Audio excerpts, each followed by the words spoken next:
പാലു അലമ്പാണ്. ക്ഷമിക്കണം. അപ്പൊ ചേച്ചി ഇഷ്ടല്ലേ? ഞാൻ പൊട്ടനാ? പൊട്ടന്ന് ലോക പൊട്ടനാണ്. നിങ്ങൾ വീഡിയോ എടുത്തിടുമ്പോ എന്താണെന്ന് അറിയില്ല. ഒരു കഴിവുണ്ട്, എവിടെയോ ഉണ്ട്. അങ്ങനെ പണ്ടെന്ന് അറിയില്ല. ചേച്ചീന്ന് വിളിക്കോ ഇന്റർവ്യൂലെങ്കിലും? ഞാനുണ്ടോ? ധനകാര്യ വകുപ്പ് മന്ത്രി ആരാ? പോവാൻ വേണം. രാവിലെ ഫോൺ എടുക്കുമ്പോൾ എനിക്കിങ്ങനെ മുകേഷിന്റെ ഇതും വെച്ചിട്ട് ഫോൺ കൈ വെക്കാറില്ല, തലയിലെ വെക്കാറില്ല. ചേച്ചിയുടെ തള്ളുകൾ ഒരു പവിത്രം വൈബാണ് നമ്മുടെ വീട്ടില്. അറിഞ്ഞപ്പോഴും ഇവളെ മതിയായി, നമുക്ക് കൊടുത്തുവിടാം. ഞാൻ ബാലുവിനോട് ഇടയ്ക്കേക്കും എന്തിനാടാ വന്നേ? ഞങ്ങൾ ഞങ്ങളുടെ ജീവിതത്തിലേക്ക് വന്നത് ഇപ്പൊ ഒരു റീസൺ ഉണ്ട്, മാന്തി പൊളിക്കാൻ. നമ്മുടെ ജീവിതത്തിലേക്ക് വിരുന്നുകാരെ നമ്മുടെ മക്കളാണ്. അവരെ നമ്മൾ സന്തോഷമായിട്ട് വെക്കുക. തിരിച്ചു ചെയ്യുമോ നോക്കുമോ അതൊന്നും എന്നെ സംബന്ധിക്കുന്ന വിഷയമേ അല്ല എനിക്ക്. വാട്സാപ്പ് വഴി ഇംഗ്ലീഷ് പഠിക്കാൻ ഇംഗ്ലീഷ് കഫേ ഉള്ളപ്പോൾ ഇംഗ്ലീഷ് ഒരു വിഷയമേ അല്ല. English cafe presents you the perfect English. English cafe, we present you the perfect English. WhatsApp now 9633888575. Arya പാർവതിയും അമ്മയും പാലുവുമാണ് ചേരുന്നത്. പുതിയൊരു വിശേഷം കൂടിയുണ്ട് അവരിലേക്ക് എത്താൻ വേണ്ടിയിട്ടുള്ള കാരണമായിട്ട് പറയാം. നമസ്കാരം. നമസ്തേ ചേട്ടാ. ഒരു ഡാൻസ് സ്കൂൾ തുടങ്ങാനുള്ള തീരുമാനം, അത് മോഹിനിയാട്ടം സ്പെഷ്യലൈസ് ചെയ്തിട്ട്. അതിൽ ആളുകൾ എളുപ്പത്തിൽ ചൂസ് ചെയ്യുന്നൊരു ആർട്ട് ഫോം അല്ല ഡാൻസ് സ്കൂൾ തുടങ്ങാൻ വേണ്ടി. അധികം ഭരതനാട്യമാണ്. ഡാൻസ് സ്കൂളാണോ നമ്മൾ ബൈ ഡീഫോൾട്ട് ഭരതനാട്യം വിചാരിക്കുന്നത്. എന്തുകൊണ്ട് മോഹിനിയാട്ടം? എനിക്കിഷ്ടം അതാണ്. വളരെ ചെറുതിലേ മുതൽ പഠിക്കുന്നതാണ് മോഹിനിയാട്ടം. അപ്പൊ അത് പ്രാക്ടീസ് ചെയ്ത് വന്നപ്പോ എന്റെ ശരീരത്തിന് ചേരുന്നത് അതാണെന്ന് മാഷന്മാര് പറയുകയും അത് ഞാൻ മനസ്സിലാക്കുകയും പിന്നെ അതിനെപ്പറ്റി കൂടുതൽ അറിഞ്ഞപ്പോൾ അത് തന്നെ നന്നായി ഡീറ്റെയിൽ ആയിട്ട് പഠിക്കുകയും പഠിപ്പിക്കുകയും ചെയ്യണം എന്നൊരാഗ്രഹം. അങ്ങനെ അതിലേക്ക് എത്തിയതാണ്. ഈ പാലു അലമ്പാണ്. ക്ഷമിക്കണം. പാലു ഇപ്പൊ നമ്മള് മുമ്പുള്ള ഇന്റർവ്യൂസിലൊക്കെ കാണുന്ന സമയത്ത് കുറെ സമാധാനപ്രിയായിരുന്നു. ഇപ്പൊ ഓരോ മാസം കൂടുന്തോറും പാലു പിന്നെയും അല്ല ഇവിടെ ഇപ്പൊ ഞങ്ങൾ അവിടെയാണല്ലോ, തൃപ്പൂണിത്തുറയിലല്ലേ. അപ്പൊ ഈ ആര്യയുടെ സ്ഥാപനം നമ്മൾ തുടങ്ങാൻ ഇത് കണ്ടുപിടിക്കാനും ഇതിന്റെ വർക്കൊക്കെ ചേട്ടനുണ്ടായിരുന്നു. ഫ്ലാറ്റിലാണ് താമസിക്കുന്നത് തൃപ്പൂണിത്തുറ. അവിടെ ആരും ഇല്ലല്ലോ, അമ്മയും പാലും മാത്രം. അവളെ ഈ പ്ലേപ്പനിൽ കിടക്കും. ഇവിടെ വന്നപ്പോ കൊറേ മുറ്റത്തോട്ട് ഇറങ്ങുക, അപ്പൊ പുന്നരിപ്പിക്കാനൊക്കെ ആളായി. അപ്പൊ അങ്ങനെ ഇച്ചിരി കുറുമ്പ. ഇനി അവിടെ ചെല്ലുമ്പോ അതേപോലെ ബാലു പണ്ട് നല്ല കുട്ടിയായിരുന്നു. ഈ എല്ലാവരും സ്ഥിരമായിട്ട് ചോദിക്കുന്ന കുട്ടിയോട് ചോദിക്കുന്ന ഒരു ചോദ്യം ഉണ്ടല്ലോ, ഈ ബാലു കുട്ടിയാണ്. സ്ഥിരമായിട്ട് കുട്ടിയോട് ചോദിക്കുന്ന ഒരു ചോദ്യം ഉണ്ടല്ലോ, അമ്മയാണോ ഇഷ്ടം അച്ഛനെയാണോ ഇഷ്ടം? ഞങ്ങൾ ചോദിക്കില്ല, എനിക്ക് ഇഷ്ടമല്ല അത്. എന്തിനാ അങ്ങനെ ചോദിക്കുന്നത് എനിക്ക് അറിയില്ല. എനിക്ക് ഇഷ്ടമല്ല. ആര്യ ചോദിക്കും ബാലുവിനെ ഏറ്റവും ഇഷ്ടം ആര്യ എന്നൊക്കെ ചോദിക്കും. അപ്പൊ ഞാൻ വഴക്ക് പറയും, ബാലുവിന് എല്ലാരും ഇഷ്ടം. അങ്ങനെ വേണം, നമുക്ക് അച്ഛനെ ഇഷ്ടാണ് അല്ലേ? അപ്പൊ ചേച്ചി ഇഷ്ടല്ലേ? അപ്പൊ ചേച്ചി ഞാൻ പൊട്ടനാ? എല്ലാരെയും ഇഷ്ടം. സേഫ് സോൺ കളിക്കുക. ഈ അറ്റൻഷൻ സീക്കിംഗ് ഉണ്ട് ബാലുവിന് ഇപ്പൊ തുടങ്ങിയിട്ടുണ്ടത്. അതൊന്ന് എല്ലാവരും ഇല്ലെങ്കിൽ ഭയങ്കര വിഷമ, ശ്രദ്ധിച്ചില്ലെങ്കിൽ ആരെയും നോക്ക് എന്ന് പറഞ്ഞിട്ട് ആരെയും മിണ്ടിപ്പിക്കില്ല, ആരെയും മിണ്ടണ്ട. അതല്ലേ ആര്യ പിന്നെ എല്ലാം ഡാൻസ് കളിക്കണം, പാട്ട് കളിക്കണം ഒക്കെ അവളൊരു സ്വകാര്യ സ്പേസിലാ. പക്ഷെ പാലു തിരിച്ചാ. പാലുവിനെ എല്ലാം അവള് ചെയ്യുന്നല്ലേ. ഡാൻസ് കളിച്ചോണ്ടിരിക്കുന്ന ഇടയ്ക്ക് അമ്മ ഇപ്പൊ ഞാൻ അടുക്കളയിൽ നിൽക്കുകയാണെങ്കിൽ എന്റെ ഇടയ്ക്ക് വരും അമ്മ. നമ്മൾ അവളെ എപ്പോഴും ഇങ്ങനെ ശ്രദ്ധിക്കണം. അവളിപ്പോ ഒരു പാട്ട് പാടിയാ നമ്മൾ ശ്രദ്ധിക്കണം. ആര്യ തിരിച്ചാ. ആര്യക്ക് ഇപ്പൊ ഒരു റീൽസ് ഒക്കെ ഇവള് ചെയ്തിട്ട് ചിലപ്പോ ഭയങ്കര വൈറലായിട്ടുണ്ടാവും. ഇവള് ഇരുന്ന് റീൽസ് ചെയ്യുമ്പോ. അപ്പൊ ഞാൻ ചിലപ്പോ അത് കണ്ടിട്ടുണ്ടാവില്ല. നമ്മൾക്ക് ഇവളുടെ പുറകെല്ലാം തിരക്കും. അപ്പൊ എന്റെ ഫ്രണ്ട്സ് ഒക്കെ വിളിച്ചിട്ട് എടി ആര്യ അത് കുറെ ആയാലോ വീഡിയോ ആയാലോ ഇത്ര ലക്ഷമായി എന്ന് പറഞ്ഞ് കാണുമ്പോഴേക്കും നമ്മൾ ഇവളെപ്പോഴും ഒരു സ്വകാര്യതയിൽ ചെയ്യുന്ന കാര്യമുണ്ട്. ഇവള് തിരിച്ചെങ്കിൽ ഇവളൊരു പാട്ട് പാടിയാ നമ്മളിങ്ങനെ ശ്രദ്ധിക്കണം. അത് ഇവര് രണ്ടുപേരും തമ്മിൽ ആ ഒരു വ്യത്യാസമുണ്ട്. നിങ്ങൾ രണ്ടുപേരും കാണുമ്പോഴേ നമുക്ക് എന്താന്നറിയില്ല, ഇടയ്ക്ക് പവിത്രം സിനിമ ഓർമ്മ വരും. അങ്ങനെ ഏറ്റവും റിലേറ്റബിൾ ആയിട്ടുള്ള സിനിമയാണോ പവിത്രം? തീർച്ചയായിട്ടും. അതന്നെ എല്ലാവരും അത് തന്നെ പറഞ്ഞിട്ടുണ്ട്. ജനിച്ച സമയം മുതല്. പിന്നെ ഒരു സന്തോഷം എന്ന് പറഞ്ഞിട്ടൊരു സിനിമ ഇറങ്ങിയായിരുന്നല്ലോ. ആ സിനിമ പാലു ജനിക്കുന്നതിന് 2 ദിവസം മുമ്പ് കണ്ട് ഇറങ്ങി. അപ്പം അവര് വിളിച്ചിരുന്നു. ക്ഷമിക്കണോട്ടെ, നിങ്ങൾ വീഡിയോ എടുത്തിടുമ്പോ എന്താണെന്ന് അറിയില്ല. ഞാൻ പറഞ്ഞത് കള്ളമായില്ലേ? ഇപ്പൊ പ്രസവിച്ചു കഴിഞ്ഞാലേ പ്രസവിച്ച് കഴിഞ്ഞാ വന്ന ആ സിനിമ. ആ സിനിമ ഒരുപാട് റിലേറ്റ് ചെയ്തു. അനു സിത്താരയുടെ ക്യാരക്ടറും ആ കറക്റ്റ് ഏജ് ഗ്യാപ്പും ഒക്കെ ഒരു പവിത്രം വൈബാണ് നമ്മുടെ വീട്ടില് അറിഞ്ഞപ്പോഴും. ഇവിടെ മതിയായി, നമുക്ക് കൊടുത്തുവിടാം. ഇപ്പൊ ഇത്തിരി ഒന്ന് ദേഷ്യപ്പെടണമെങ്കിൽ അല്ലെങ്കിൽ ഇത്തിരി ഒന്ന് പാലുവിനൊന്ന് സെറ്റാക്കി നിർത്തണമെങ്കിൽ നിങ്ങളുടെ ആരാധനയുള്ള മുൻകൈ എടുക്കുക. ഇല്ല, ഞാൻ ഒരുപാട് ചീത്ത പറഞ്ഞു. എനിക്ക് ഭയങ്കര വിഷമം. അമ്മ തന്നെ ആയിരിക്കും അതിന്. അച്ഛനെ നമ്മള് വഴക്ക് പറഞ്ഞു, നമ്മളിങ്ങനെ ശരിക്കും ദേഷ്യപ്പെടുമ്പോ ഭയങ്കര പേടിയാ. പിന്നെ ചേട്ടൻ വഴക്ക് പറഞ്ഞാൽ ഭയങ്കര വിഷമം. അപ്പൊ ഇങ്ങനെ നമ്മൾ വലിയൊരു കരയുടെ പോലെ എല്ലൊക്കെ ഇങ്ങനെ വന്നിട്ട് വിതുമ്പി കരയും. കുറെ നേരം ഇങ്ങനെ നമ്മളെ കരയാൻ നെഞ്ചിങ്ങനെ ടക്ക് ടക്കെന്ന് അടിക്കും. ചേട്ടൻ വഴക്ക് പറഞ്ഞു. ഞാൻ പറഞ്ഞ അത്രയും വലിയ പ്രശ്നം. എന്നാലും നമ്മൾ പെട്ടെന്നൊക്കെ ചിലപ്പോൾ നമ്മുടെ പുറകിലൊക്കെ വന്നിരിക്കുമ്പോൾ നമ്മൾ അറിയില്ലല്ലോ. അപ്പൊ എങ്ങനെയൊക്കെ നമ്മളിങ്ങനെ പെട്ടെന്ന് പറയുമ്പോൾ ഭയങ്കരമായിട്ട് വിഷമിക്കും.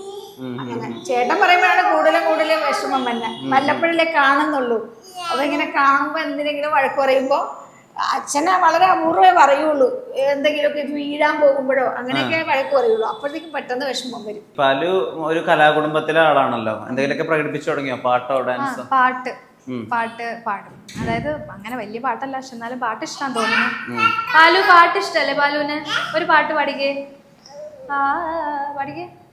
ഇവള് പാടും മറ്റേ അല്ല, എന്ത് പാട്ട് പാടിയാലും അവള് കൂടെ പാടും. ഭയങ്കര ഇഷ്ടം. ഇത് പാടും. ആ പാട്ട് എല്ലാരും ഉള്ളത് കൊണ്ട് എനിക്ക് അറിയില്ല, പക്ഷെ പാട്ട് ഭയങ്കര ഇഷ്ടമാണ്. അതിനൊരു വാസന.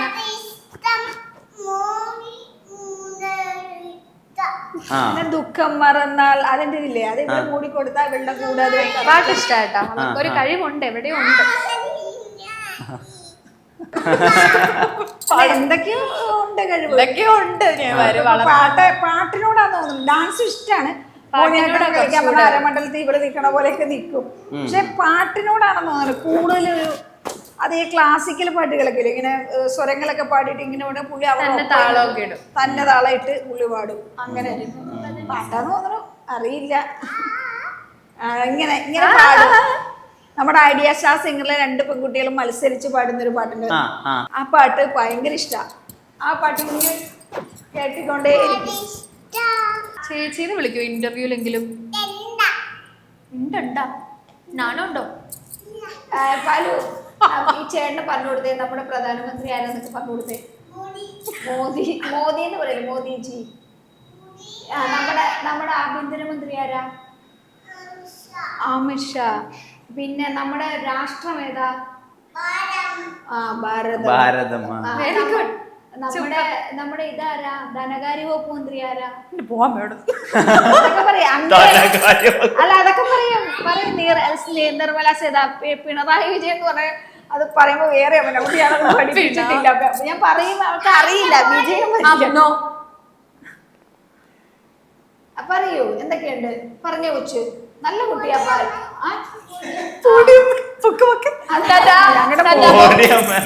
വീട്ടിലേക്ക് പുതിയൊരു ആള് വരുന്നു. അയാൾ എല്ലാ തരത്തിലുള്ള അറ്റൻഷനും അല്ലെങ്കിൽ എല്ലാ തരത്തിലുള്ള ശ്രദ്ധയും അയാളിലേക്ക് തിരിയുന്നു. ഈ പ്രയോറിറ്റി മൊത്തം ഒരാളാവുക എന്ന് പറയുന്നതിന്റെ ഒരു സുഖമുണ്ട്. അത് നമ്മുടെ കുറെ കാര്യങ്ങൾ പഠിപ്പിക്കുകയും ചെയ്യും. പാല് പ്രയോറിറ്റി ആയപ്പോ എന്തൊക്കെ പഠിച്ചു ആയിരുന്നു? അല്ല, ഞാനങ്ങനെ ഭയങ്കരമായിട്ട് എനിക്ക് പ്രശ്നമില്ല, ഞാൻ അവളുടെ അമ്മയെ പോലെയാണ്, എനിക്ക് പോസസീവ്നെസ് ഇല്ല, അങ്ങനെയൊന്നും പറയുന്നില്ല. എനിക്ക് ചില സമയത്തൊക്കെ ഭയങ്കര വിഷമമൊക്കെ വരും. ഞാൻ ഭയങ്കര സെൻസിറ്റീവ് ആയിട്ടുള്ള ആളാണ്. അപ്പൊ ചില സമയത്ത് നമുക്ക് അമ്മയെ വേണം തോന്നുന്ന ടൈമിൽ അമ്മയ്ക്ക് ഇപ്പൊ പണ്ടത്തെ പോലെ എന്നെ ഇങ്ങനെ കൊണ്ടുനടന്ന പോലെ അമ്മയ്ക്ക് നടക്കാൻ പറ്റില്ലല്ലോ. ഡെലിവറി കഴിഞ്ഞതിന് ശേഷം കുഞ്ഞാണ്, ഇവൾക്ക് ഇപ്പൊ എല്ലാ അറ്റൻഷൻ കിട്ടേണ്ട സമയമാണ്. അപ്പൊ എനിക്കൊരു പ്രോഗ്രാമിനൊക്കെ പോകുമ്പോൾ നമുക്ക് അവാർഡൊക്കെ കിട്ടിയായിരുന്നു. കഴിഞ്ഞിടയ്ക്ക് ലാസ്റ്റ് അവാർഡൊക്കെ കിട്ടിയ സമയത്ത് എനിക്ക് അമ്മ വേണം എന്നൊക്കെ ആഗ്രഹം ഉണ്ടായിരുന്നു. അമ്മയ്ക്ക് വരാൻ പറ്റുന്നില്ല ഇവളുള്ളത് കൊണ്ട്. അപ്പൊ അങ്ങനെയൊക്കെയുള്ള സമയങ്ങളിൽ ചെറിയൊരു വേദന വന്നിരുന്നെങ്കിൽ അങ്ങനെയുള്ള പ്രശ്നങ്ങൾ മാത്രമേ ഉള്ളൂ. അല്ലാതെ ഭയങ്കര വിഷമങ്ങളൊന്നുമില്ല. പ്രയോറിറ്റീസ് മാറുമ്പോ തന്നെ ചില സമയത്ത് നമുക്ക് ശ്രദ്ധ കിട്ടാതെ വരുമ്പോൾ ചെറിയ വിഷമങ്ങള്, കുഞ്ഞു പരിഭവം. അത് ഞാൻ എന്റെ വീട്ടിൽ തന്നെ ഒതുക്കും. ഇന്റർവ്യൂ സീരീസ് തുടങ്ങിയതിനു ശേഷം ട്രോളുകളൊക്കെ വന്ന സമയങ്ങളുണ്ട്. പേടിച്ചോ?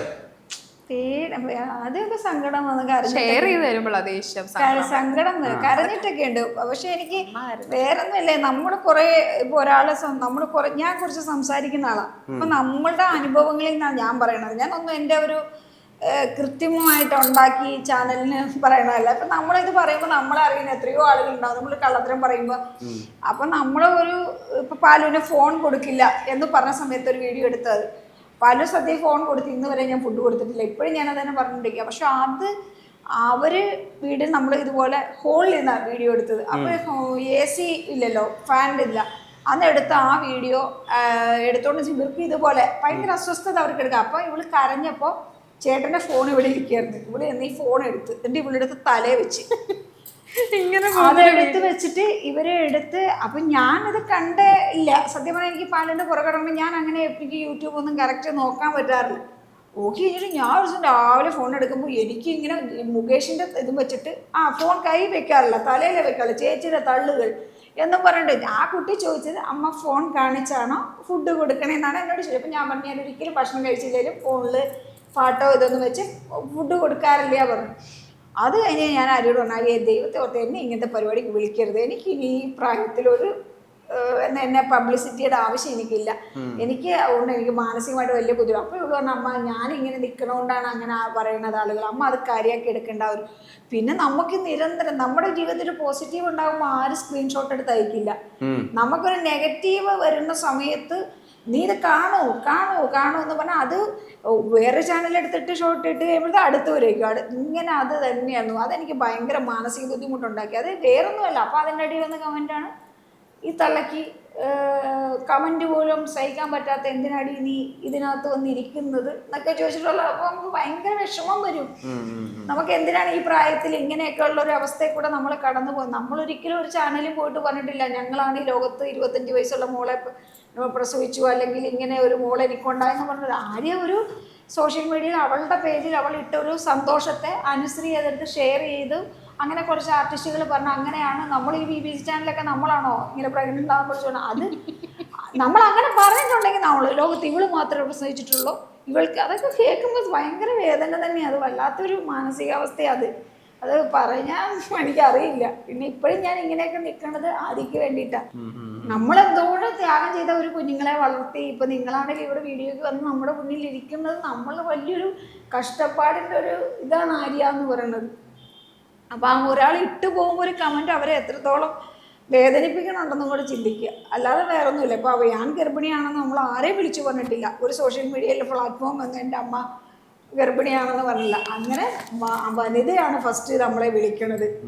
ആ വനിതയിലൂടെയാണ് പിന്നെ ഓരോരുത്തരായിട്ട് വന്ന് എടുത്ത് അങ്ങനെ പോയിട്ടുള്ളത്. ഇപ്പോൾ രജനീഷ് ചേട്ടൻ്റെ ഒക്കെ ഇൻ്റർവ്യൂവിൻ്റെ അടി വന്ന് രജനീഷ് നല്ലൊരു വ്യക്തിയാണ്, രജനീഷ് ഇവരെ പോലുള്ളവരുടെ പോയി രജനീഷിന്റെ വില കളയരുതെന്നൊക്കെ പറഞ്ഞു വരുമ്പോൾ നമുക്കതൊക്കെ വായിക്കാം. രജനീഷ് ചേട്ടൻ തന്നെ 2-3 പ്രാവശ്യം നമ്മുടെ സെയിം കണ്ടന്റ് ആയിരുന്നല്ലോ. അത് അവരിങ്ങനെ പറയണ്ടായിരുന്നു സെയിം അത് ഇതൊന്ന് പറഞ്ഞതല്ലേ വീണ്ടും ഇട. അപ്പൊ രജനീഷ് ചേട്ടൻ നമ്മുടെ പാലുവിന്റെ വളർച്ചയിൽ സന്തോഷിക്കുന്ന ഒരാളാണ്. അവളുടെ 28 കെട്ട് പിറന്നാള് ഒക്കെ വന്നിരുന്നു, അതുകൊണ്ട് വന്നതാണ് ഇന്റർവ്യൂ എടുക്കുന്നത്. അപ്പൊ എന്തിനാണ് എപ്പോഴും ഇത് പറയുന്നത് എന്നൊക്കെ ചോദിച്ചിട്ടൊക്കെ ഉള്ള നെഗറ്റീവ് കമന്റ്സ് ഒക്കെ ഉണ്ടാവാറുണ്ട് എപ്പോഴും.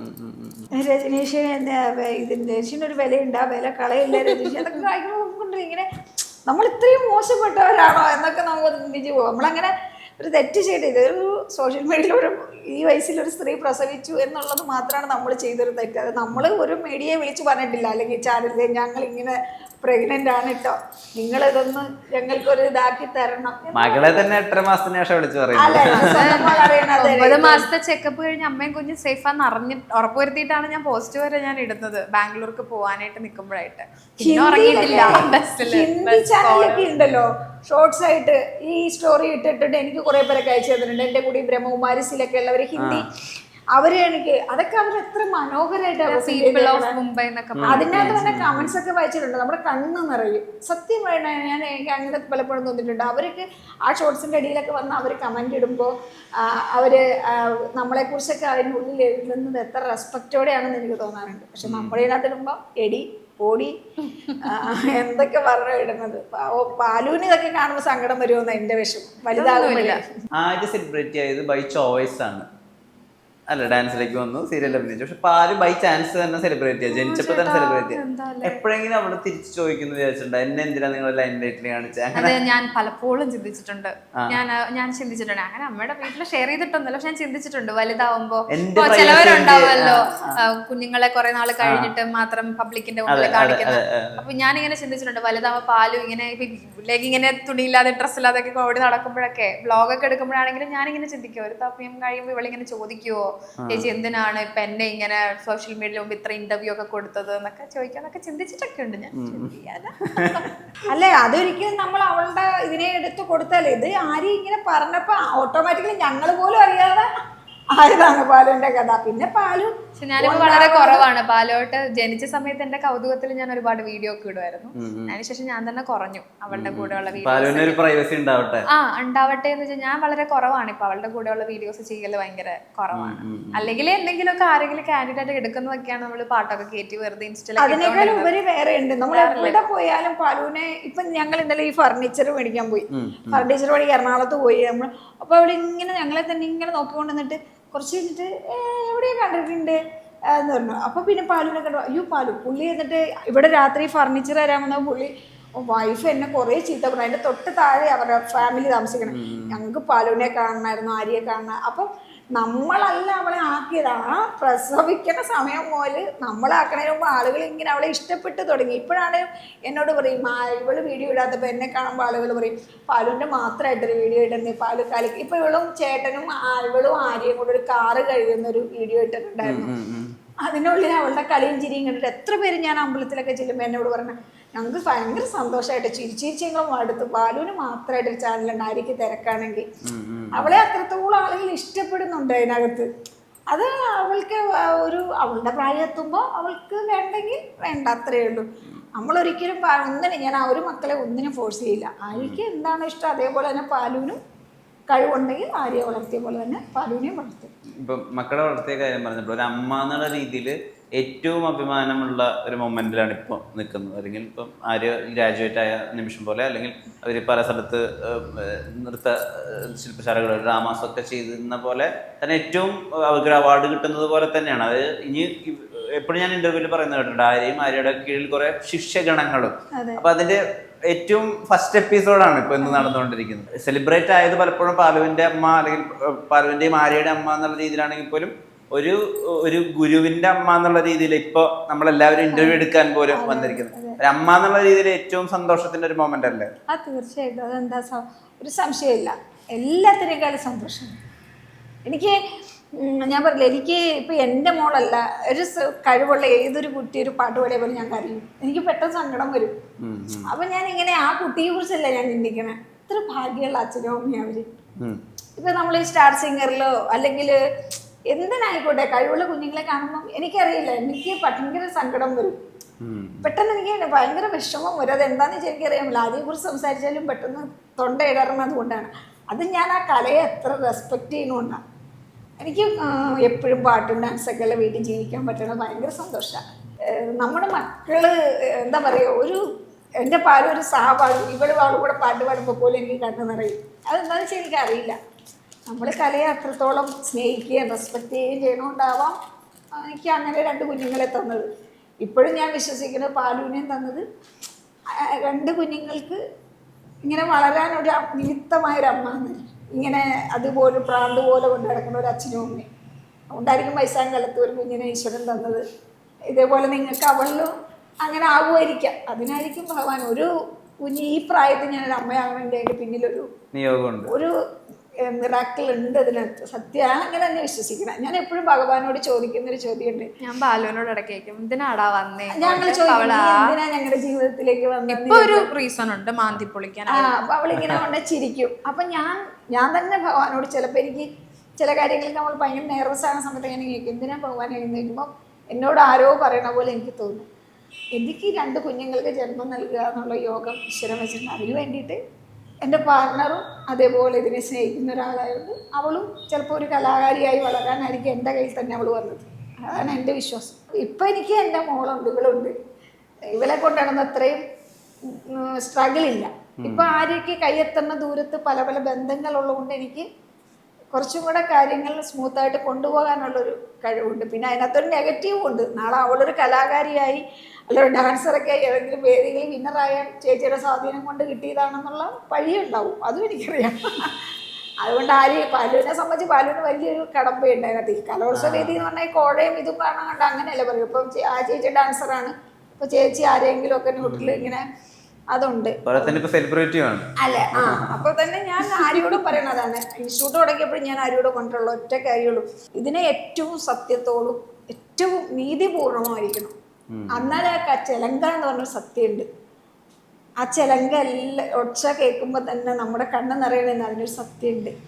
ഇപ്പൊ ഈ വീണ, ഇവിടെ വീണ പഠിച്ച് ഇപ്പൊ ഇന്ന് എൻ്റെ വീണ കൊണ്ടുവരാൻ പറ്റില്ല. ആര്യയുടെ മാസ്റ്റർ വീടാണ്.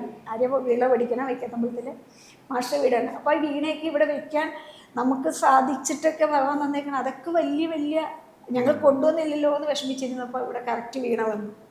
വീട്ടിലെ വീണ എടുത്തുകൊണ്ട് വരാൻ പറ്റിയില്ല. അപ്പം നമ്മൾ കല എന്ന് പറഞ്ഞ ഒരു സത്യത്തോടെ നിന്ന് കഴിഞ്ഞാൽ അത് നമ്മളെ തന്നെ സഞ്ചരിപ്പിച്ചു. കലയുള്ള ലോകത്ത് ജീവിക്കാനാണ് നമുക്കിഷ്ടം മരണം വരെ. അത്രേ ഉള്ളൂ. ഈ സ്ഥാപനമാണേലും ഞാൻ അതില്ലാതെ നമുക്ക് പറ്റില്ല. പലരും അങ്ങനെ വളർന്ന് വരട്ടെ എന്നാണ് നമ്മുടെ ആഗ്രഹം. അവളുടെ ഇഷ്ടമാണ്, അവളുടെ ഇഷ്ടമാണ്. ഞാൻ ജനിച്ചപ്പോൾ ഇവൾക്ക് വലിയ ഉണ്ട കണ്ണ പാലുണ്ട്. അപ്പൊ ഞാനിങ്ങനെ പറയും, എനിക്ക് മോഹിനിയാട്ടം ഭരതനാട്യം അവളെ നങ്ങിയാർകൂത്ത് പഠിപ്പിക്കാം എന്നുള്ള രീതിയിൽ പറയും. അപ്പൊ എന്റെ ആഗ്രഹം മാത്രമാണ് ഞാൻ കലാമണ്ഡലത്തിന്റെ മനസ്സിലുണ്ടല്ലേ? ഉണ്ട്. എന്റെ മനസ്സിൽ അവൾക്ക് ഭയങ്കര സ്വപ്നങ്ങളാ. പക്ഷെ അതൊന്നും ഞാൻ അടിച്ചേൽപ്പിക്കില്ല. അവൾക്ക് അവളുടെ വഴിയാണ്.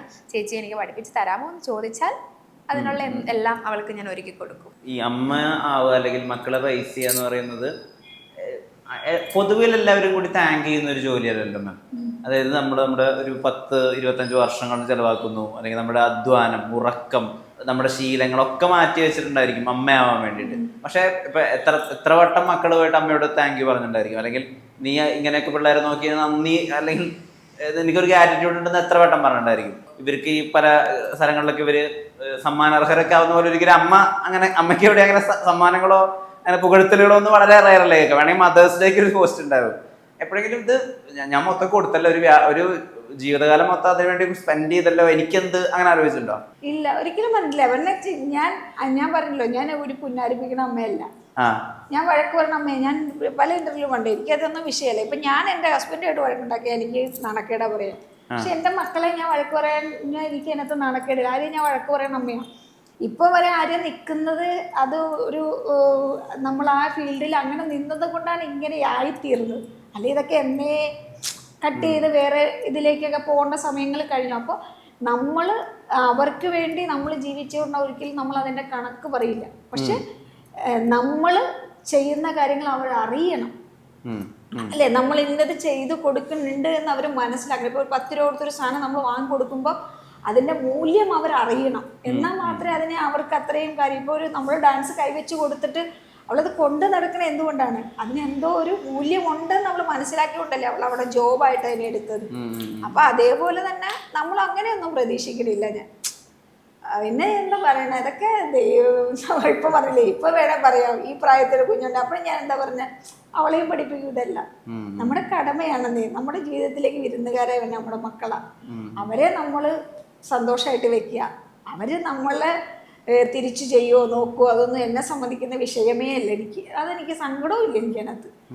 ഞാൻ അന്ന് അമ്മ എൻ്റെ കടമകൾ ഞാൻ ചെയ്തുകൊണ്ടേയിരിക്കും. ഇന്ന് ഇവിടെ നിൽക്കുമ്പോഴും എനിക്ക് എന്നിലൊരു റെസ്പെക്റ്റ് ഉണ്ട്. എൻ്റെ ഹസ്ബൻഡിന് ഞാൻ ഇത്രയും ഇങ്ങനൊരു മോളെ കൊടുക്കാൻ പറ്റി എന്നൊരു ചാരിതാർത്ഥ്യം എനിക്കുണ്ട്. എൻ്റെ ഹസ്ബൻഡ് ഈ വേദിയിൽ ഇവിടെ നിങ്ങളോടൊപ്പം ഇരുത്താൻ എനിക്ക് സാധിച്ചത് ഞാൻ അവളെ ഇങ്ങനെ കൊണ്ടുവരുന്നുണ്ടല്ലേ. ഹസ്ബൻഡ് പൈസ ജോലിയെടുത്ത് കൊണ്ട് എൻ്റെ തരുന്നു. ആ പൈസ വെച്ച് ഞാൻ അദ്ദേഹത്തിൻ്റെ മോളെ നല്ല രീതിയിൽ വളർത്തിയത് കൊണ്ടാണ് നിങ്ങൾ ഇവിടെ വന്ന് നിൽക്കുന്നതും ഇങ്ങനെയൊക്കെ എനിക്ക് ജീവിക്കാൻ സാധിക്കുന്നതും. അത് അദ്ദേഹത്തിൻ്റെ ഒരു സപ്പോർട്ടും കൂടെ ഉള്ളത് കൊണ്ട് വേണം. അപ്പം നമ്മൾ കടമയൊന്നുമില്ല, സന്തോഷം തന്നെയാണ് ജീവിതം. ഇനി പാലുവിൻ്റെ ജേർണി നന്നായി വളർത്തും. ഇപ്പം ഇനി ആര്യയുടെ ഗ്രോത്ത് ആര്യ തന്നെ വളരണം. ഞാൻ കേട്ടിട്ടുണ്ട് ഇപ്പോൾ പ്രതീക്ഷകൾ ഉണ്ടാവുന്ന അമ്മമാരെ ശരിക്കും ഇത്തിരി പ്രഷറാ. ഇതെൻ്റെ വീട്ടിൽ ഞാൻ അനുഭവിച്ചിട്ടുണ്ട്. അതായത് എൻ്റെ ചേട്ടൻ CA ഒക്കെയാണ് പഠിച്ചുകൊണ്ടിരിക്കുന്നത്. അപ്പം അമ്മ ഒരു സമയത്തൊരു ശബ്ദം പോലെ എടുത്തു. അതായത് അമ്മ നോൺ കഴിക്കില്ല, ചേട്ടൻ CA ഫൈനൽ എഴുതിയെടുക്കുന്നത് വരെ. CA ഫൈനൽ എഴുതിയെടുക്കുക ഇത്തിരി പണിയാണ്, ഇത്തിരി ബുദ്ധിമുട്ടാണ് എൻ്റെ പരീക്ഷ പാസ്സാവുന്നത്. അമ്മ ഇങ്ങനത്തെ ശീലങ്ങളൊക്കെ നിർത്തിയിട്ട് ഈ വെജിറ്റേറിയൻ മാത്രം കഴിക്കുന്നു, എല്ലാ ദിവസവും ദൈവത്തെ ഇങ്ങനെ പ്രാർത്ഥിച്ചുകൊണ്ടിരിക്കുന്നു എന്ന് പറയുമ്പോൾ അതുണ്ടാക്കുന്ന ഒരു പ്രഷർ കൊണ്ട് എൻ്റെ ചേട്ടൻ പഠിച്ചിട്ടുണ്ട്.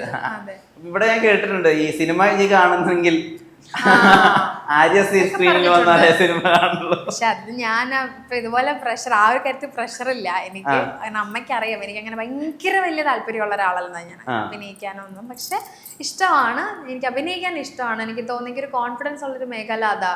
കാരണം ഈ ഡാൻസിലെ മോഹിനിയാട്ടം, കഥകളി അതിലൊക്കെ അഭിനയം എനിക്ക് വളരെ ഇഷ്ടമുള്ളൊരു കാര്യമാണ്. അപ്പം അതിൽ അമ്മയ്ക്ക് ഭയങ്കര ഇഷ്ടമുള്ളത് കൊണ്ട് അമ്മ ഇങ്ങനെ പറയടാ നീ സിനിമയിൽ അഭിനയിക്കുന്നവരെ ഞാൻ തിയേറ്ററിൽ പോയി സിനിമകളിൽ ഇപ്പോഴും കാണൂല. അല്ല അത് ശബ്ദം തന്നെ, എനിക്കത് പ്രഷറല്ല, പക്ഷെ അമ്മ അങ്ങനെ പറയും, ഫോഴ്സ് ചെയ്യത്തില്ല. പറഞ്ഞിട്ടില്ല ആരും സിനിമ അഭിനയിക്കുന്നത്, അങ്ങനെയല്ല ഞാൻ പറഞ്ഞത്. ഞാനത് ചിന്തിച്ചാൽ പറഞ്ഞില്ലേ, ഞാൻ എവിടെ പോയാലും ആര്യയുടെ ഇൻസ്റ്റാഗ്രാമിലെ ഇവിടെ അഭിനയിച്ചിരുന്ന റീൽസുകളായാലും എൻ്റെ സൗഹൃദ വലയങ്ങളിലും അല്ലെ നമ്മൾ ഈ മീഡിയയിലുള്ള കുറച്ച് നല്ല സുഹൃത്തുക്കളുള്ളത് കൊണ്ടും അവരെന്നെ വിളിച്ചിട്ട് എപ്പോഴും പറയും ആര്യ പോലൊരു കുട്ടി സിനിമയിൽ വരേണ്ട, ഭംഗിയല്ല കേട്ടോ ഞാൻ ഉദ്ദേശിക്കുന്നത്, അത്ര നാച്ചുറലായിട്ട് അവൾ ചെയ്യുന്ന ഇതിന് പിന്നെ നല്ല ഭംഗിയുണ്ട് അവൾ അഭിനയം. സീരിയൽ ചെയ്യുമ്പോൾ എന്നോട് കണ്ടിട്ടുണ്ട്, സീരിയലല്ല ചെയ്യുന്നത് സിനിമ ചെയ്യണം എന്ന് പറഞ്ഞിട്ടുണ്ട്. ഡയറക്ടർമാർ എന്നോട് നേരിട്ട് കണ്ടിട്ടുണ്ട്. പക്ഷെ നമ്മൾ ആരെയും അപ്രോച്ച് ചെയ്തിട്ടില്ല ഇന്ന് വരെ. ഒരു ആരെയും ഒന്ന് ഇത് ചെയ്യുമോ നമ്മൾ ചെയ്തില്ല. എല്ലാവരുടെ ലൈഫിൽ ഇൻസിഡൻ്റ് ആയിട്ട് വന്ന സാധനങ്ങളാണ്. അപ്പോൾ ഞാൻ പറഞ്ഞു എനിക്ക് സ്വതമേ സിനിമ കാണുന്നതിനോട് താല്പര്യമില്ലാത്ത ഒരാളാണ്. എനിക്ക് ഭയങ്കര വിഷമമൊക്കെ ഉണ്ടായാൽ പിന്നെ എനിക്ക് സ്വസ്ഥത ഉണ്ടാവില്ല. അപ്പം ഞാൻ പറഞ്ഞു ഇനി നീ എന്നെ സ്ക്രീനിൽ കാണണം, അന്നേ ഞാൻ സിനിമ കാണുന്നുള്ളൂ എന്ന് പറഞ്ഞാൽ അവള് സിനിമ അഭിനയിച്ചില്ലല്ലോ, എനിക്ക് പ്രശ്നമില്ല. പറഞ്ഞപ്പോഴാട്ടോ ഓർത്തത്. അതേ പറഞ്ഞേ പ്രഷറൊന്നല്ല, പക്ഷെ പറഞ്ഞിട്ടുണ്ട്. അത് പറഞ്ഞിട്ടുണ്ട്. അത് അവളുടെ ആര്യയുടെ അച്ഛന് ഭയങ്കര സന്തോഷം അവള് അഭിനയിക്കുന്നതും കലയുടെ മേഖലയിൽ നിൽക്കുന്നതൊക്കെ. അദ്ദേഹത്തെ സംബന്ധിച്ച് അദ്ദേഹത്തിന് വലിയ ഒരു ചെറിയ സന്തോഷങ്ങൾ പോലും അദ്ദേഹത്തിന് വലിയ സന്തോഷം. ആര്യയുടെ ഒരു കുഞ്ഞു നേട്ടങ്ങൾ പോലും ഭയങ്കരമായിട്ട് സന്തോഷിക്കും ചേട്ടൻ. ഒരു പാട്ട് പാടിയാ ഓടി എൻ്റെ അടുക്കേ വരും, എടി അവിടെ പാടിനോടി. അത്ര മക്കളുടെ അതിനെ അഭിമാനിക്കുന്ന ഒരു മനുഷ്യനാണ് അദ്ദേഹം. നമ്മുടെ കൂടെ എപ്പോഴും യാത്ര ചെയ്തിട്ടില്ലെങ്കിലും നമുക്ക് ഫുൾ സപ്പോർട്ട് തരുന്ന ഒരാളാണ്. അത് ഇവരുടെ ഭാഗ്യമാണ്. ഇപ്പം എനിക്കിഷ്ടമുണ്ടെങ്കിൽ പോലും ഹസ്ബൻഡ് പറയണം ഒന്നും വേണ്ട, നിങ്ങൾ നേരത്തെ വീട്ടിൽ വരണം, അങ്ങനെ ഉള്ളത് കൊണ്ട് അദ്ദേഹത്തിൻ്റെ ഒരു കഷ്ടപ്പാട് എൻ്റെ ഒരു ഇതും കൂടെ ആയപ്പോൾ സെറ്റായി, അത്രയേ ഉള്ളൂ. ശിഷ്യയെ പറ്റി പറയൂ രണ്ടു വാക്ക്. സോറി ഇതിലെടുത്തില്ല കേട്ടോ.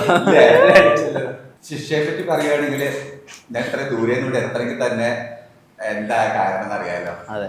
അപ്പൊ വെച്ചാല് മോഹിനിയാട്ടത്തിന് മാത്രമായിട്ട് സ്കൂൾ എന്ന് പറയുമ്പോഴേക്കും എനിക്ക് ഒരുപാട് കുട്ടികളെ പഠിപ്പിച്ച 10-25-30 വർഷമായിട്ട് പഠിപ്പിച്ചുകൊണ്ടിരിക്കുന്ന ഒരുപാട് കുട്ടികൾ പഠിച്ചിറങ്ങി പോയിട്ടുണ്ട്. പക്ഷെ എല്ലാവരും ഭരതനാട്യം, മോഹിനിയാട്ടം, കുച്ചിപ്പുടി അങ്ങനെ പല പല സ്കൂളുകളായിട്ടാണ്. പക്ഷെ മോഹിനിയാട്ടത്തിന് മാത്രമായിട്ട്, അതായത് ഞാനിപ്പോൾ ഒത്തിരി പേരെ കളിച്ചിട്ടുണ്ടെങ്കിൽ പഠിപ്പിച്ചിട്ടുണ്ടെങ്കിൽ നമുക്ക് ആ കലയുടെ ആ റിച്ച്നെസ്, ആ തന്മയത്വം പോകാതെ അതുപോലെ കളിച്ചു പോകണം കുട്ടി ആദ്യം. നമ്മൾ പഠിപ്പിക്കാൻ എനിക്ക് ഫുൾ സാറ്റിസ്ഫാക്ഷൻ കിട്ടാറുണ്ട്. ഞാൻ ഉദ്ദേശിക്കുന്നത് എന്താണോ ആ ടെക്നിക്സുകൾ അതുപോലെ തന്നെ ആ കാലിലും വന്ന് വീഴും, മൂവ്മെന്റ്സിലും വന്ന് വീഴും, അഭിനയത്തിലും വന്ന് വീഴും. അപ്പൊ അതില് ശിഷ്യാന്റെ രീതിയിൽ നമ്മുടെ ഒരു ഗുരുവിന്റെ ഏറ്റവും വലിയ സമ്പത്ത് ശിഷ്യരാണ് അല്ലെ. അവര് ഡാൻസ് തന്നെ വെയിലെടുത്ത് വരിക എന്ന് പറയുമ്പോഴേക്കും വളരെ സന്തോഷം ഉണ്ടാക്കുന്ന ഒരു കാര്യം. അതിൽ മോഹിനിയാട്ടത്തിന് മാത്രമായിട്ട് സ്കൂൾ എന്ന് പറഞ്ഞാല് ഇപ്പൊ പല സ്കൂളുകളും പലയിടത്തും ഉണ്ട്. പക്ഷെ അതെല്ലാത്തിനും കൂടി മിക്സ്ഡ് ആയിട്ടാണ്. പക്ഷെ മോഹിനിയാട്ടത്തിന് മാത്രം സ്കൂള് വളരെ റയറാണ്. അപ്പൊ ആര്യ മോഹിനിയാട്ടം അത്ര സ്നേഹിക്കുന്നുണ്ട്, മോഹിനിയാട്ടം ആര്യ സ്നേഹിക്കുന്നുണ്ട്, മോഹിനിയാട്ടത്തിന് ആര്യ വേണം. എന്തായാലും നല്ലൊരു കരിയർ ഞാൻ കാണുന്ന ഒരു കുട്ടിയാണ്. അപ്പൊ അതുകൊണ്ട് തന്നെ എനിക്ക് ഭയങ്കര പ്രൗഡ് മൊമെന്റ്സ് ഇപ്പൊ നല്ല രീതിയിൽ. കാരണം ഞാൻ ഓർക്കണ്ട ആദ്യം ആര്യനെ പഠിപ്പിക്കുന്നത് ഭീഷ്മ രാജസുധ എന്ന് പറഞ്ഞൊരു വർണ്ണം. ആ വർണ്ണം ഇതുവരെ അതിനുശേഷം ആര് കളിച്ച പോലെ ആരും കളിച്ചിട്ടില്ല. അതിനുശേഷം സ്റ്റേറ്റിലെ മാഷയുടെ ഭാമാകലാപം എന്ന് പറയുന്ന ഐറ്റം മാഷ് കമ്പോസ് ചെയ്ത ഐറ്റം ആയിരുന്നു കഴിച്ചത്. സ്റ്റേറ്റ് ലെവല് വിന്നറായത്. അത് ആ തൃപ്പൂണിത്തറയിൽ സ്ഥിരമായൊരു കുട്ടിയായിരുന്നു. ജീവിതം തന്നെ തൃപ്പൂണിത്തറയില്ല അത്തച്ചമയം കലോത്സവത്തിൽ സ്ഥിരം ഒരു കുട്ടിയായിരുന്നു. ജോളി മാഷടുക്ക് ഇവള് പഠിച്ച് ആ അത്തച്ചമയത്തിന് സ്ഥിരം കിട്ടിക്കൊണ്ടുവന്ന കുട്ടിയിൽ നിന്ന് ഇവൾക്ക് കിട്ടി. അങ്ങനെ ജോളി മാഷിന്റെ ഐറ്റം പിന്നെ ഞങ്ങൾ ഭാമാകലാപം എന്ന് പറഞ്ഞ സ്റ്റേറ്റിൽ മാഷ് സ്വന്തമായി കമ്പോസ് ചെയ്യുന്ന മാഷന്മാരിൽ അപൂർവമാണ് മാഷ് തിരുവാങ്കുളത്താണ്. മാഷ് വിദേശത്തൊക്കെ പോയി പ്രോഗ്രാം ചെയ്യുന്ന മാഷാണ്. അപ്പോൾ മാഷിന്റെ ആ ഭാമാകലാപമാണ് ആര്യയുടെ ലൈഫിലെ ടേണിംഗ് പോയിന്റ് എന്ന് പറഞ്ഞാൽ. മാഷിന്റെ അടുക്കലും ആര്യ മോഹിനിയാട്ടം കളിക്കുമ്പോൾ എല്ലാ മാഷന്മാരും വന്ന് പറയുമായിരുന്നു ആര്യയുടെ മോഹിനിയാട്ടമാണ് അവളുടെ ബോഡിക്കുള്ളത് എന്ന് പറഞ്ഞിട്ട്. പക്ഷെ മാഷ് ഇവിടെ ഒത്തിരി ഇങ്ങനെ അഭിനന്ദിച്ചിട്ടൊന്നുമില്ല. മാഷ് ഇത്രയും എനിക്ക് പറഞ്ഞപ്പോൾ എനിക്ക് സത്യം പറഞ്ഞാൽ എല്ലാ മാഷന്മാരെ പോലെ കലോത്സവ വേദികളിലൊന്നും നമ്മളെ ഇങ്ങനെ വന്നല്ല. മാഷ് വരും, അത് പഠിപ്പിച്ചു കൊടുക്കും, മാഷ് പോവും, അങ്ങനെയുള്ളൂ. അപ്പൊ നമുക്കിപ്പൊ മാഷേന്ന് അത് കേട്ടപ്പോ എന്നെ സംബന്ധിച്ച് എനിക്ക് ഭയങ്കര സന്തോഷമാണ്. ഈ ദിവസം മാഷ് അവളെ കുറിച്ച് പറയുന്നത് അതാണല്ലോ നമ്മളെ സംബന്ധിച്ച് ഏറ്റവും. അവളെ പഠിപ്പിച്ച് ഇപ്പൊ ഇനി ഞാൻ എത്ര കൊണ്ടുപോയാലും അവൾക്ക് ആ ഫൗണ്ടേഷൻ ഇട്ട് കൊടുത്ത അദ്ദേഹമാണ്. മോഹിനിയാട്ടം എന്താണെന്ന് പഠിപ്പിച്ച ആളാണ് ജോളി മാഷ്. അപ്പോൾ ആ മാഷിൽ നിന്ന് ആർക്കൊരു ടാലൻ്റ് ഉണ്ടെന്ന് പറയുമ്പോൾ നമ്മളെ സംബന്ധിച്ച് വലിയ ഒരു സന്തോഷം. എനിക്ക് സത്യമായിട്ട് നിറഞ്ഞ് എനിക്ക് മാഷ് വരാത്ത എനിക്ക് വിഷമായിരുന്നു. രാവിലെ തൊട്ട് പിടിച്ചു നിൽക്കുന്നുണ്ട് മാഷ് ഒത്തിരി പ്രോഗ്രാമിംഗ് കൊണ്ട് അതെ ഞങ്ങൾ കാരണം ഒരു നായികയുടെ ലക്ഷണമൊക്കെ നമുക്ക് ലക്ഷണങ്ങൾ ഉണ്ടല്ലോ, അപ്പൊ അതുകൊണ്ട് എല്ലാം അഷ്ടനായികയൊക്കെ മാഷ് കമ്പോസ് ചെയ്ത് അതൊക്കെ കളിച്ചിട്ടുണ്ട്. ഞങ്ങളൊക്കെ എല്ലാ അമ്പലങ്ങളും കളിച്ചിട്ടുണ്ട്. എറണാകുളം ജില്ലയിലെ ഭൂരിഭാഗം അമ്പലങ്ങളും പോയിട്ടുണ്ട് മാഷിന്റെ കൂടെ കളിച്ച്. ഇപ്പൊ പിന്നെ അവള് ബാംഗ്ലൂർക്ക് പോയി. എന്നിട്ട് ഇപ്പൊ മാഷിന്റെ 27-ാം തീയതി ഒരു പ്രോഗ്രാം ഉണ്ടല്ലോ മാഷ്, ഡ്രാമ ആയിട്ട്. മാഷിനെ ആദരിക്കാൻ വേണ്ടിട്ട് അപ്പൊ അത് ഞാൻ എടുത്തോണ്ട് പറ്റേ മാഷിനെ ഇവിടെ വെച്ച് കൊടുക്കും. ഫോട്ടോയും വെച്ച് ഒട്ടിച്ച് ഇവിടെ ഉണ്ട്. ആ പൊന്നാട എടുത്തിട്ടുണ്ട്. ഫോട്ടോ 1,00,000 രൂപ.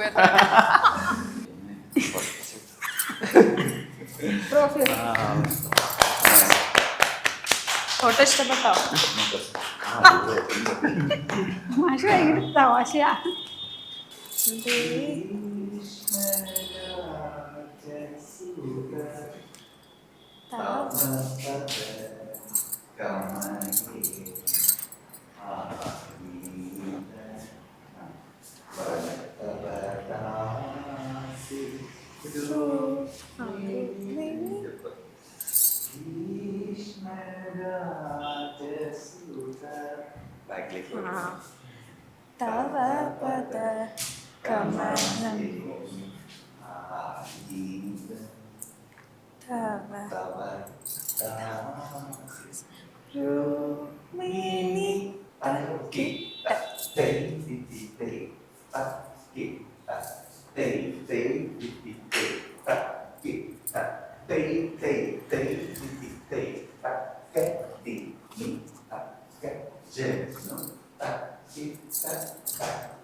അതെന്തായാലും വലിയൊരു സർപ്രൈസ് ആയിപ്പോയി.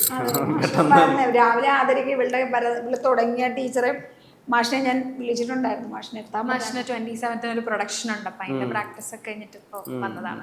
ഇപ്പൊ വിദേശത്തൊക്കെ പോയിട്ട് അധികം പ്രൊഡക്ഷൻസ് ഒക്കെ ചെയ്യേണ്ടി വരിക, ചിലപ്പോ ഈ വിവാഹം കഴിഞ്ഞിട്ട് നിങ്ങൾ ഭർത്താവിൻ്റെ കൂടെ വിദേശത്താണ് സെറ്റിൽ ആവുന്നതെന്നൊക്കെ വിചാരിക്കുക. അപ്പൊ ഈ പാലുവിനോട് എങ്ങനെ പോലെ ഒരു ഫിസിക്കലി ഡിറ്റാച്ച്ഡ് ആവുന്ന അവസ്ഥകൾ ഉണ്ടാവുമല്ലോ ഭാവിയിൽ, അതിനെങ്ങനെ നേരിടും? ഇപ്പൊ ബാംഗ്ലൂർ ആണല്ലോ ഇവിടെ ജനിച്ചപ്പോൾ ഞാൻ ഉണ്ടായിരുന്നത്. അപ്പൊ അതുകൊണ്ട് എങ്ങനെയൊക്കെയോ ആദ്യത്തെ കുറെ മാസങ്ങളൊന്നും ഞാൻ നിന്നിട്ടില്ല അവളുടെ കൂടെ. ഇവള് ജനിച്ച് 5ാമത്തെ ദിവസം അല്ലേ അമ്മ, 5-6 ദിവസം നിന്നു. ഇവരുടെ പ്രസവരക്ഷയുടെ സമയത്ത് തന്നെ തിരിച്ചുപോയി. അന്ന് തന്നെ നമുക്ക് മനസ്സിനൊരു പ്രയാസമായിരുന്നു. പക്ഷെ എനിക്ക് തോന്നുന്നു ഞാൻ അവിടെ സ്കൂളിൽ വർക്ക് ചെയ്യുന്ന ഒരു സമയത്ത് ഇവളും ബാംഗ്ലൂർ വന്ന് നിന്നിരുന്നു. അപ്പോഴാണ് ആദ്യമായിട്ട് 1 മാസം ഞങ്ങൾ അടുപ്പിച്ച് നിൽക്കുന്നത്. ആ സമയത്ത് അമ്മ ഒരു ദിവസം ഞാൻ സ്കൂളിൽ സംസദ് ഇന്റർനാഷണലിൽ ഞാൻ വർക്ക് ചെയ്തോണ്ടിരുന്നത് ബാംഗ്ലൂർ. അപ്പൊ അവിടെ വെച്ചിട്ട് പെട്ടെന്ന് അമ്മ വിളിച്ചോണ്ട് പാല് കസേരയിൽ നിന്ന് വീണു, ഇവിടെ എന്തോ പൊട്ടി എന്ന് പറഞ്ഞു. അപ്പോൾ എനിക്കങ്ങ് പഠിപ്പിച്ചുകൊണ്ടിരിക്കുമ്പോൾ ഇപ്പോൾ ആനുവൽ ഡേയുടെ കോറിയോഗ്രാഫി നടക്കുവാണ്. അപ്പോൾ അവിടെയൊക്കെ ഒരു വലിയ ടർഫിലാണ് പ്രാക്ടീസ്. എനിക്ക് അവിടെ നിന്നിട്ട് തല ഇറങ്ങുന്നു, മനസ്സിന് പ്രശ്നം. ഞാൻ അമ്മയൊന്നും കാണിക്കാറൊന്നുമില്ല, പക്ഷെ എല്ലാം ഇങ്ങനെ ഉള്ളിൽ ഒതുക്കും. ഭയങ്കര ബുദ്ധിമുട്ടായിരുന്നു എനിക്ക് മനസ്സിന്. ഇവൾക്ക് വേദന എടുക്കുന്നുണ്ടാവും, ഇവൾ എന്ത് ചെയ്യുന്നുണ്ടാവും, ഇവളുടെ മുഖം ഓർക്കുമ്പോൾ വിഷമം. അപ്പോൾ അവിടെ നിന്നിട്ട് ഞങ്ങളുടെ ഭാഗ്യ എന്ന് പറഞ്ഞിട്ടൊരു മാം ഉണ്ട്. മാം എന്നെ വിളിച്ചിരുത്തിയിട്ട് എൻ്റെ അടുത്ത് ചോദിച്ചത് മോളാണോ എന്ന് ചോദിച്ചു. നല്ല അനിയത്തിയാണ്. അപ്പം ഇങ്ങനെ പറഞ്ഞു, നമ്മളിങ്ങനെ ഒരുപാട് പ്രതീക്ഷിക്കരുത് എന്നൊക്കെ പറഞ്ഞ പുള്ളിക്കാരി എന്നെ ഇങ്ങനെ ഉപദേശിക്കുക, ഒരുപാട് പ്രതീക്ഷിക്കരുത്, എന്നാണെങ്കിലും നിങ്ങൾ ഡിറ്റാച്ച്ഡ് ആവും, അങ്ങനെയാണ്. പക്ഷെ എനിക്ക് അവളുടെ ടച്ചിൽ പോലും ഭയങ്കര ഫീലിങ്സ് ആണ്. എനിക്ക് അവൾ എന്നെ വെറുതെ തൊട്ടാലും, ഞാനൊന്ന് കരഞ്ഞുകൊണ്ട് വന്നാലും ഓടി വന്ന് എൻ്റെ കണ്ണീരൊക്കെ തുടച്ചു തരും, എന്നെ വന്ന് വെറുതെ കെട്ടിപ്പിടിക്കും. കേൾക്കുമ്പോൾ അത്ഭുതം കൗതുകം തോന്നുമായിരിക്കും, പക്ഷെ സത്യമാണ്. എനിക്ക് വിഷമിച്ചിരിക്കുന്ന സമയത്തൊക്കെ ആരില്ലെങ്കിലും അവൾ എവിടെന്നെങ്കിലും ഒക്കെ ഓടി വന്ന് എന്നെ കെട്ടിപ്പിടിക്കും. ആദ്യമായിട്ടാണ് 2-3 മാസങ്ങൾ ഒരുമിച്ച് ലൈഫിൽ നിൽക്കുന്നത്. ഇനിയിപ്പോൾ അവളെ പിരിഞ്ഞ് നിൽക്കുന്നത് ഞാൻ എങ്ങനെയാണ് അത് എടുക്കാൻ പോകുന്നതെന്ന് എനിക്ക് സത്യമായിട്ടും എനിക്കറിയില്ല. അവളുടെ ആ ഒരു സ്പർശനം പോലെ എനിക്ക് ഭയങ്കര സ്പെഷ്യലാണ് സത്യമായിട്ടും. കാണുമ്പോൾ ഇപ്പോൾ എന്നെ തല്ലും, എന്നെ ആരെയെന്ന് വിളിക്കൂ, ചേച്ചിന്നൊന്നും വിളിക്കില്ല, അങ്ങനെയൊക്കെ ആണെങ്കിലും എനിക്ക് അവളില്ലാതെ ഇതിനെപ്പറ്റി ഇനിയിപ്പോൾ അങ്ങോട്ട് എനിക്ക് ചിന്തിക്കാൻ ഭയങ്കര ബുദ്ധിമുട്ടാണ്. എങ്ങനെയാണ് ഇനി ഭാവിയിലെന്ന് എനിക്കറിയില്ല. ഇനി പുറത്തേക്ക് വിദേശത്ത് അത് ചിന്തിക്കുക വേണ്ട, ഞാൻ പോവില്ല, എനിക്ക് ഇഷ്ടമല്ല. അങ്ങനെയാണല്ലോ, പുറത്തൊക്കെ പോയി സെറ്റിൽ ആയി അവിടെ അക്കാഡമി ഒക്കെ തുടങ്ങി. എന്തിനാണത്? നമുക്ക് ഇവിടെ ചെയ്ത് സന്തോഷം കണ്ടെത്താൻ പറ്റുമെങ്കിൽ ചെയ്യാം. കാശൊക്കെ ഉണ്ടാക്കാനൊക്കെ പരിപാടികളിൽ നല്ലത് വന്ന് നമ്മളെ ഒരു നല്ലൊരു ആർട്ടിസ്റ്റ്, മോഹിനിയാട്ടം ആർട്ടിസ്റ്റ് എന്ന നിലയ്ക്ക് അവരൊരാളെ പരിപാടി വിളിച്ചാൽ നമ്മൾ തീർച്ചയായും പോയി ചെയ്യും. പക്ഷെ അവിടെ പോയി സെറ്റിലായി വലിയ ആർട്ടിസ്റ്റ് ആവണം എന്നൊന്നും എനിക്കില്ല. ഇവിടെ തന്നെ നിന്ന് ഉണ്ടാക്കാനുള്ളത് ഉണ്ടാക്കാം. വളരെ സ്പിരിച്വൽ ആയിട്ടുള്ള ഒരാളാണെന്ന് കേട്ടിട്ടുണ്ട്. അങ്ങനെ വേണ്ട. ഈ പ്രാർത്ഥനകളിൽ ഇപ്പൊ ഒരു സമയത്ത് കേട്ടിട്ടുണ്ട് ഇപ്പൊ മറ്റു കുട്ടികളില്ലാത്തവർക്ക് കുട്ടികൾ ഉണ്ടാവണമെന്ന് പ്രാർത്ഥിച്ചിട്ടുണ്ടെന്നൊക്കെ പറയുന്നത്. അപ്പം ആര്യയെ വളർത്തി വലുതാക്കി ഒരു ആർട്ടിസ്റ്റാക്കി, ആരിൽ നിന്നും ഒരു പേരുദോഷവും കേൾക്കാത്ത ഒരു മനുഷ്യനാക്കി ഒരു ക്യാരക്ടർ ഉണ്ടാക്കിയെടുത്തു. ഇപ്പൊ സത്യമായിട്ടും പ്രാർത്ഥനയിൽ ആദ്യം അവിടെ എത്തിക്കാനുള്ള ആയുസ് ഉണ്ടാവണമെന്ന് പ്രാർത്ഥിക്കുന്നുണ്ടോ? തീർച്ചയായിട്ടും അതേ ഉള്ളൂ. സ്വത്തോ പണോ ഒന്നും അല്ല ആഗ്രഹിക്കണേ. എനിക്കും അവളെ വളർത്തി കൊണ്ടുവരാനുള്ള ഭാഗ്യം ഞങ്ങൾക്ക് രണ്ടുപേർക്കും തരണേ എന്ന് പ്രാർത്ഥന. അവള് നാളെ ഇവളുടെ ജീവിതത്തിലോ അല്ലെങ്കിൽ ഒന്നിലും അവള് ഇതാവില്ല. അവളെ നമ്മൾ എന്താ പറയുക, എല്ലാ രീതിയിലും സെക്യൂർ ആക്കണം. അവൾ എന്താണോ ആഗ്രഹിക്കുന്ന, അവളുടെ ജേർണിയിൽ എത്ര കാലമാണ് നമ്മളുണ്ടാവുക ഇതൊന്നും അറിയില്ല. ഭഗവാനാണല്ലോ തന്നത്. അപ്പോൾ ഭഗവാൻ തന്നെ അതിന് വളരേണ്ടതെല്ലാം ഭഗവാൻ എഴുതി കഴിഞ്ഞിട്ടുണ്ട്. അതാണല്ലോ ജീവിതത്തിൻ്റെ ഒരു എന്താ പറയുക ഭംഗി എന്ന് പറയുന്നത്. നമുക്കെല്ലാം അറിയാമായിരുന്നെങ്കിൽ അതിന് എന്ത് ഭംഗിയുള്ളത് അല്ലേ? അപ്പോൾ ആ ജീവിതത്തെ ഒരിക്കലും പൂർണ്ണമാകുന്നില്ല എന്നുള്ളതിൻ്റെ അതാണ് ജീവിതത്തെ ഏറ്റവും ഭംഗി നൽകുന്നത്. അപ്പോൾ ഇന്നെനിക്ക് ഭഗവാനോട് അതേ പറയാറുള്ളൂ, പലുവിനെ ആര്യയെ വളർത്തിയ പോലെ തന്നെ അവളുടെ ചേച്ചി തന്നെയായിരിക്കണം അവളുടെ മാതൃക. അതാണ് എൻ്റെ പ്രാർത്ഥന. അങ്ങനെയല്ല, നമ്മുടെ വീട്ടിലൊരാളുള്ളപ്പം അല്ലേ നമ്മൾക്ക് വേറൊരാളെ ചേച്ചി ഉണ്ടാവും. ചേച്ചിയുടെ അതല്ല, ചേച്ചിയെ കണ്ടവള് പഠിക്കണം. ചേച്ചിയിൽ ചീത്ത ഉണ്ടെങ്കിൽ അത് വേണ്ടാന്ന് വെക്കണം. പാല് വന്നപ്പോൾ കുറച്ച് ലക്ഷ്യബോധം വന്നു, സത്യം പറയാലോ. അങ്ങനെയൊക്കെ അവൾക്കിനി ഞാനല്ലേ ഉള്ളൂ എന്നുള്ളൊരു, ചേച്ചിയെ കണ്ട പഠിച്ച എന്നുള്ള സാധനം എന്നെ കണ്ട് പഠിക്കുകയൊന്നും വേണ്ട, പക്ഷെ അവൾക്ക് ഞാനേ ഉള്ളൂ ഇനി അങ്ങോട്ട്. അതുകൊണ്ട് അവൾക്ക് വേണ്ടി ജീവിക്കണമെന്ന് പറഞ്ഞ് ഭയങ്കര ത്യാഗിയൊന്നും ആവണില്ല. പക്ഷെ അവൾക്ക് എല്ലാത്തിനും എന്തിനും കൂടെ ഉണ്ടാവാൻ ഒരാളാവണം. അതിന് അങ്ങനെ ഒരു നിലയിലേക്ക് എത്തണം എന്നൊരാഗ്രഹം. അവള് വന്നപ്പോ ഒരു ജീവിത ലക്ഷ്യമൊക്കെ വന്നു, എനിക്ക് ചിന്തിക്കാനൊക്കെ തുടങ്ങി ഓരോ കാര്യങ്ങളും. അവൾ ഒത്തിരി പാവമായിട്ടൊരു മോളാ. ഇങ്ങനെ കുറുമ്പൊക്കെ ഉണ്ടല്ലേ, നമ്മൾക്ക് വിഷമൊക്കെ വന്നപ്പോ ഞാൻ പറഞ്ഞ വിഷമം വന്നാൽ കൂടെ കാര്യം ഒന്ന് കരഞ്ഞാലോ ഒക്കെ ഭയങ്കര വിഷമാ പുള്ളിക്ക്. ഇപ്പൊ ഞാനൊന്ന് കരഞ്ഞാലോ അമ്മ കരയണ്ട എത്ര ദൂരം നിന്നാലും ഓടി നമ്മുടെ അടുക്കേ വരുള്ളൂ. അതൊക്കെ കാണുമ്പോഴാണ് നമുക്ക് വിഷമം വരുന്നത്. ദൈവമേ, ഇവളാണെങ്കിലും ഒന്ന് സങ്കടപ്പെട്ട അരി കരയണ്ട മുതിരും പറയില്ല. ഇപ്പൊ എല്ലാരോടും ഒക്കെ ഭയങ്കര അറ്റാച്ച്മെന്റ്. പാട്ട് പാടി അവസാനിപ്പിക്കാം. ഞാനാ നീലച്ചവാനം വിധാനിച്ചു നിന്നിയ നിന്നിളം ചുണ്ടാലേ പൊന്നിൻ കതിർക്കൂല കൊത്തിയെടുത്തു നീ പൊങ്ങിപ്പറന്നാലും അക്കാണും മാമല വെട്ടി വയലാക്കി ആരെന്തി തിരിഞ്ഞേ അക്കാര്യം നിന്റെ ഓമനപ്പാട്ടൊന്റെ ഈടമാണെൻ കിളിയേ ആഹാ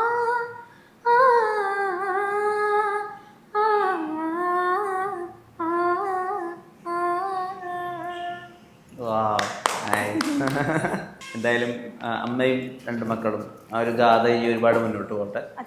അച്ഛനെ പലപ്പോഴേ ഈ നിങ്ങളുടെ പുറത്തുള്ള സപ്പോർട്ടായ കാരണം നമ്മുടെ മനസ്സിലേക്ക്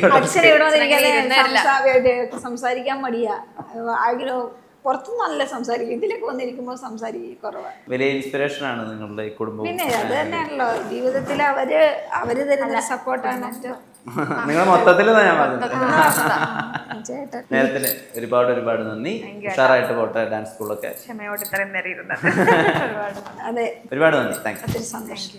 വാട്സാപ്പ് വഴി ഇംഗ്ലീഷ് പഠിക്കാൻ ഇംഗ്ലീഷ് കഫേ ഉള്ളപ്പോൾ ഇംഗ്ലീഷ് ഒരു വിഷയമേ അല്ല. English cafe presents you the perfect English. English Cafe. We present you the perfect English. WhatsApp now 9633 888 575.